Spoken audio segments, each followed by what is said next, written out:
Jared Polin, Fro Knows Photo.com, and this is your photo news fix for my hotel room in Japan without a real teleprompter, which means when I'm doing the fix, I'm not going to be looking right at the camera because I'm going to be reading the prompter here from Prompter People off my screen. Oh, I'm recording on my phone and using this Rode mic right here to do the best I can from the road. But hey, the news, it must go on.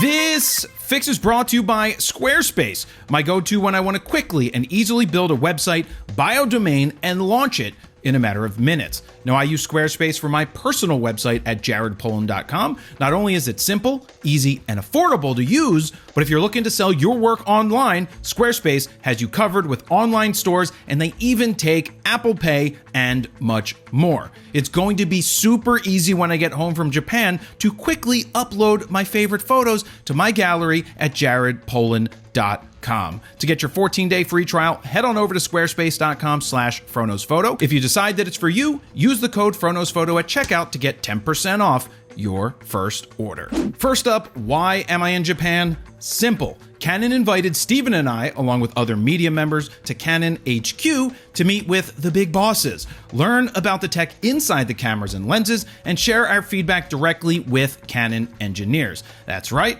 I got to sit there and give suggestions on what I'd like to see next and how certain features might be improved. And on the flip side, Canon engineers had a bunch of questions for me, so hopefully we will see some of those improvements one day.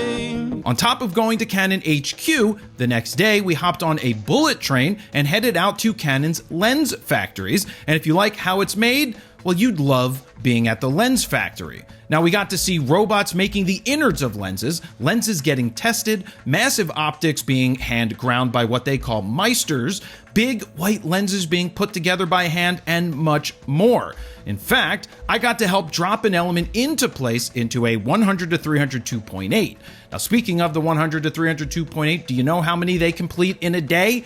Quickly, comment down below. I'll give you 5 seconds. 4, 3, 2, 1. It's 9.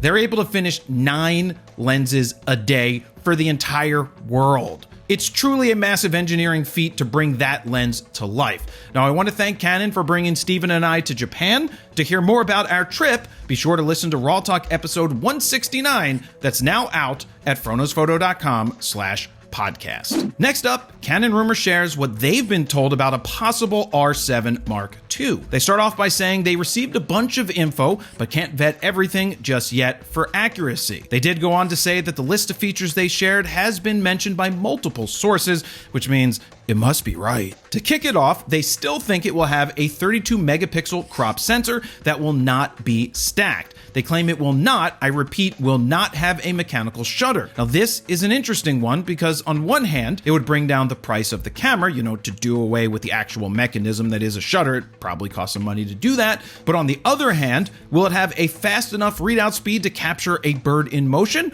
or their wings flapping without any noticeable warping? Question mark? Who typed a question mark? I think the majority of the people who would use a camera like this would never notice any issues anyway. They go on to say they expect anywhere from 30 to 40 frames per second, have a nice OLED EVF, ergonomics similar to that of the R5 Mark II, because I don't think a lot of people actually like the ergonomics or design and wheel layout of the R7, the original one. We'll have a new button layout, like I just said, dual card slots, but not sure which two it will have. I kind of guessed that it might have a CF Express B and an SD card slot, have active cooling, potentially be announced in the first half of 2026, and come in at around $2,000. Now, what's crazy about the $2,000 price point is the R6 Mark II is currently on sale for $1,900. So I think people will have to flip that coin and decide between going full frame or not.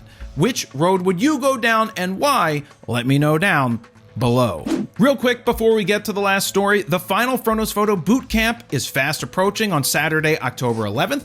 Now there's a few more spots up for grabs, and if you'd like to come learn directly from me in Philadelphia, not here in Japan, but in Philly, head on over to bit.ly/Fro1011 to learn more and grab your ticket. And finally, is the Sony a7 IV right around the corner? Question mark? Damn it. According to Sony Alpha Rumors, the Empire is about to strike back. Don't with the Jedi Master, son. Could someone please tell Sony Alpha Rumors that Canon's been the dark side since well before Sony ever bought Minolta? Thanks. I'm really excited to play with this camera. This feels really good in my paws. They go on to say they can finally confirm through a trusted source that Sony will announce the new Sony a7 IV in October or November. In fact, they were told there might be 2 announcements coming, one for a lens and one for the a7 IV. When explaining why such a long wait between bodies, they said it was supposed to be out earlier, but due to tariffs, they took a wait and see approach, kind of like waiting and seeing if our democracy will survive another year. Too soon? Maybe. I don't think so. Maybe not. Sony Alpha Rumors says that they can officially confirm some specs. The camera will not have the same grip design as the A1 II. It will have a 4-way articulating screen, dual SD Type A slots, and an AI chip, which is certainly needed because the autofocus of the A7 IV left a little bit to be desired. Now on to the unconfirmed specs. They think it will still have a 33 megapixel sensor, but are not sure if it will be tweaked or totally new and possibly partially stacked. Now the major issue I had with the a7 IV is I felt its AF was inferior to its competitors. It had a massively slow readout speed for shooting with the electronic shutter and felt a little too expensive for what you were actually getting. And if Sony Alpha Rumors has it right, they claim the price point will be around $3,000, which is like 20 bazillion Canadian dollars. It's got to be true. It says it here in my script. And honestly, I think that's extremely high for what the camera might be. But we'll have to wait and see when it's announced soon. So thank you guys for bearing with me for this photo news fix from Japan without my trusty prompter people teleprompter that's really big and right in front of my face. So hopefully I'll be back in the studio next week. Thank you guys very much for watching. Jared Polin, FroKnowsPhoto.com. See ya.